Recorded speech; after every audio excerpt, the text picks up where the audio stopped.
এই সুন্দৰ দৃশ্যটো ডিমৰীয়াৰ মালৈবাৰীৰ আমাৰ গাঁৱৰ হয়।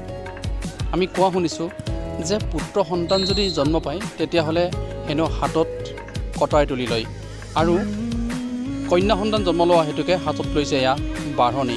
বনু এতিয়াৰ পৰাই কিন্তু না হাৰিব লাগে দে, কাম কৰিব লাগে, শিকিব লাগে ন। স্কুলত যোৱা নে নোযোৱা?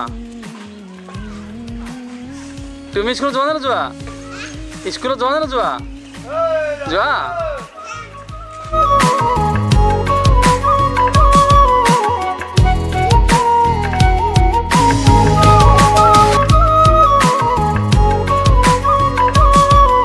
স্কুলত যোৱা নে নোযোৱা?